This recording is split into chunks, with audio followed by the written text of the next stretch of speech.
technology perspective is very relevant because it ties together a lot of what we've talked about today in terms of what Barry Heavey and Matt Moore talked about in terms of the life science sector and pharma in Ireland, how important it is. It also ties in the Internet of Things stuff that Charlie talked about in the afternoon and what we're doing in that space on the technology side, and even talks about what Dennis talks to that in terms of we've drawn down, we accessed over 10 million in R&D funds through Europe in terms of various collaborations we've been involved in there to drive our R&D side of things. So in terms of what InnoPharma do, there's three divisions. There's a technology division. We initially started developing sensors and cameras to control different steps in pharmaceutical manufacturing processes.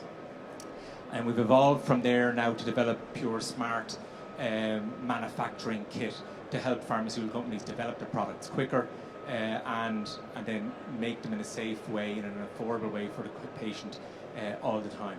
And I'll talk a little bit about that in a few minutes. And then on the education side, we provide degree master's programs in collaboration with Institute of Technology in Tallaght and Griffith College for people who want to work or are already working within pharma, medtech or the food tech sectors, food tech being maybe like infant formula, the Kerry Groups, Clombees of the world, those sort of people.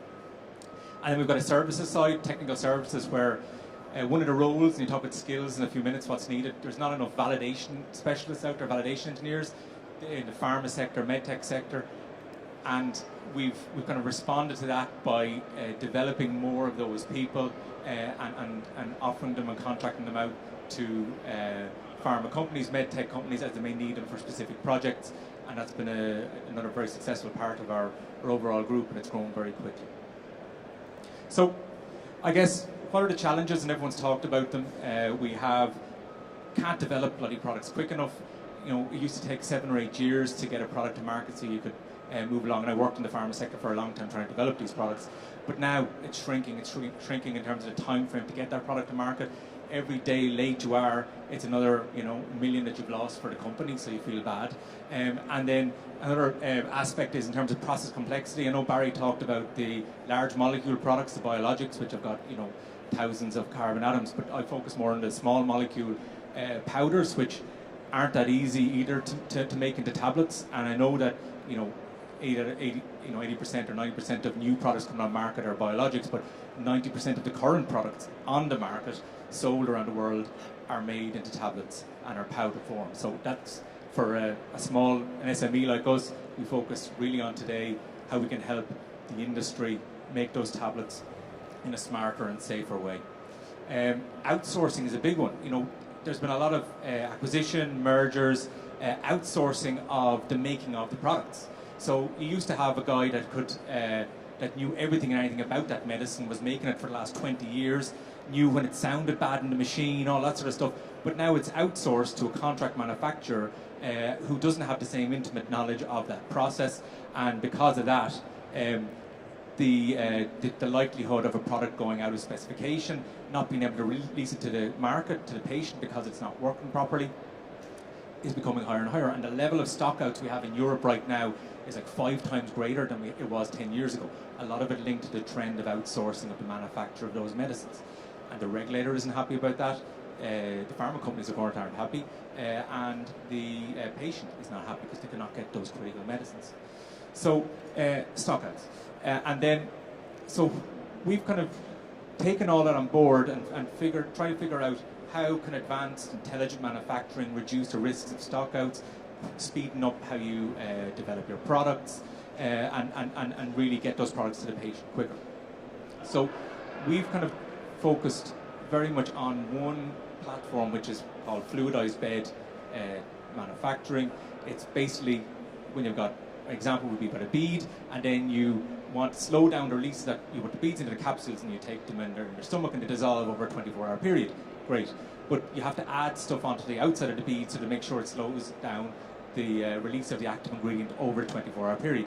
Now, if you don't add the right amount, it will release too quickly and you'll get the hit over 10 hours instead of 24 hours, or it might not release for 36 hours and you're still waiting for the effect of that product in your body, and a kind of a negative impact that way also. So what we do is we've got sensors that track how that bead is growing in the fluidized bed machine, and which is one of these, actually, is a lab-sized system, and that's our labs in Sandyford. And we are able to tell we used to be able to tell the customer, great, you've reached the right particle size, now stop. But they said, that's great, but could you just not automate all that as well? So, and just stop it yourself, and stop it through the machine, as opposed to telling an operator to stop the process. So we said, okay, so that's why we embarked on a new journey, using Internet of Things, greater connectivity of all the instruments and sensors to bring absolute control of that type of process. So that's what we did, and that's what we're on out selling on the market now. But just to talk about the trends that are within the pharmaceutical sector around advanced manufacturing and Internet of Things, we're definitely seeing governments, Obama administrations previously, even now under Trump, putting the FDA, the head of the FDA, under pressure. You've got to develop your products quicker, telling the pharma industry you've got to develop your products quicker, they've got to be cheaper. We're also seeing it from the regulator perspective, various framework documents that they come out with. Now, that's great, but the downside is both of these were published in 2004, so 14 years later, we're still not really taking on these advanced manufacturing technologies in terms of the making of medicines in pharma. But more optimistically, they brought out new guidelines and encouraging the pharma sector again to take on more advanced manufacturing in 2015, and even as recent as we presented to the FDA on our advanced manufacturing platform last September in Washington, and it coincided nicely with them actually publishing a new document the same month around advancing of emerging technology applications to support innovation. And they want new technologies, they want greater control of processes, greater visibility on how a process is performing, because it's their headache if a product has to be recalled, if it goes out of stock, or it actually hurts someone, it impacts on someone's health. So they're really interested in bringing more automation and instrumentation to the sector. So in summary, all the jargon that we've talked about in other sectors, IoT, process analytical technologies, AI, the regs around that, smart manufacturing, they're all coming to the pharma sector. And I guess what we've talked about is not just continuous manufacturing, which is pretty much you stick powder in one end continuously and tablets come out the other end, which has been a trend that was pushed in 2005, 2010, still is there, and GEA have been one of the pioneers in it actually. But in 2010 I presented at something like this, and the talk was that 20% of 20% of medicines in 2020 would be continuously made. 2020.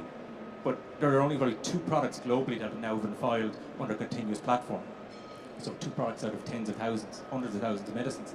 So the momentum has not gathered around continuous manufacturing. So we're saying, well, if you can't continuously manufacture a product, maybe just bring all the smartness, the sensors to batch manufacturing, whereas you dump 500 kilos into a blender, you blend it, and then you granulate it, you make tablets. But it's one step after a time, as opposed to that continuous process, powder in, tablets out. So that's where we went with it, and we've kind of developed the platform. Everyone says platform these days. So we made a solution where, I say solution to. So PAT analyzers, which are the sensors that measure stuff, manufacturing intelligence, which are the algorithms that take all that data, figure out, yeah, you're in control, thumbs up, or actually something is going wrong, you need to change something, and provides the direction back. So that's kind of artificial intelligence, but true artificial intelligence, people would say, no, that's not artificial intelligence, but it is intelligent for the pharma sector for sure. Process automation are the connectivity back to protocols that provide that message back, and the analytics is the ability to see in the room next door and to analyze that data, all that data you're creating, and how to visualize that data. So we developed all that, and what it looks like is kind of this, where you've got your PAT analyzers, your additional screens, your visualization. Darren shouldn't really even be in the picture because this should be run, hands off, which it can be. But okay, he was there for the photo.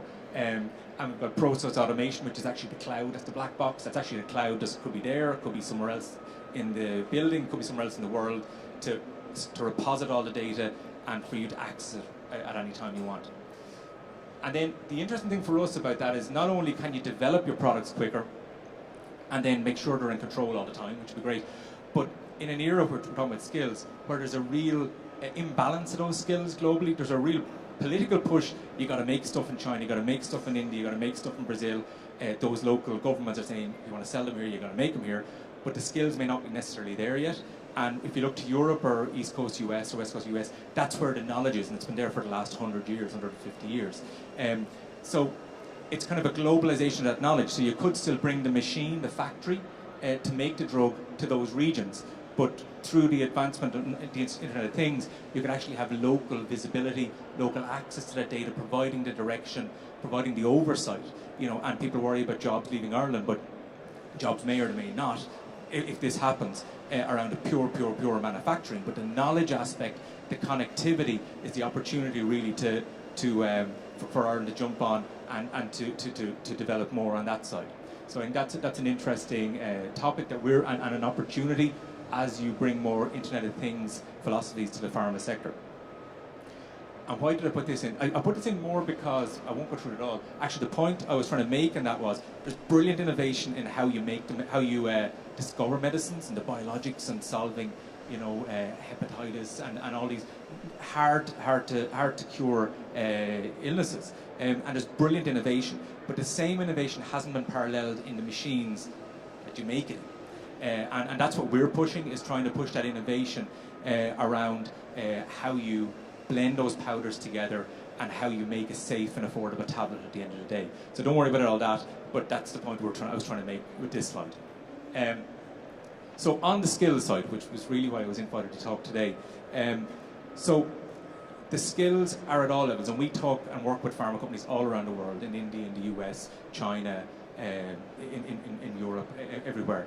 And the skills are, these challenges are global, it's not just an Irish thing. So operators, people to run the machines, people to move the materials around the place, and the skills around that are really hard to find. And whether it's medtech or pharma, that's a global phenomenon. They cannot get enough really good operators, technicians. And that role will change, of course. It won't be just standing by the machine and loading and unloading too much. It will be moving more towards engineering and analysing the data and actually having to understand that side of things. Team leaders, people who can manage a team, who can motivate a team, who can run a schedule, all those challenges are still there today, and they will be. The need for those people over the next 5 to 10 years.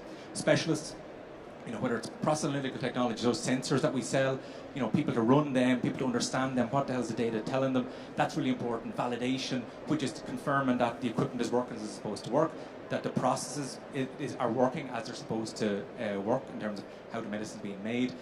The validation around that is huge.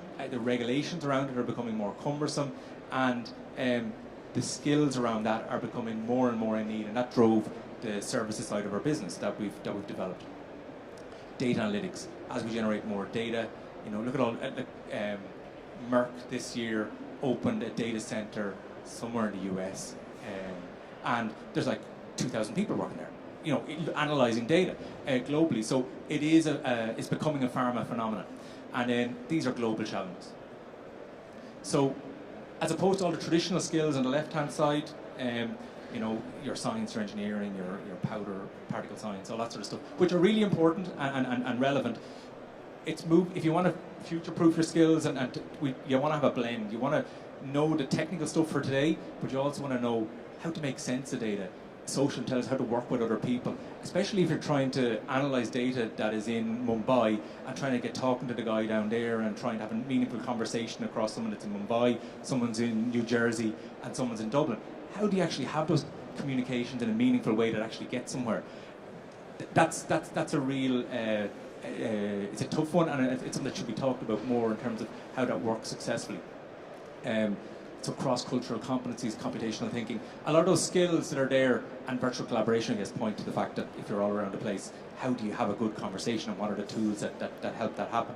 So there are some of the skills that I would say people should be thinking about, and when you're developing your degree programs, your master's programs, try to embed them in some shape or form, as well as the technical stuff, which is really, really important as well.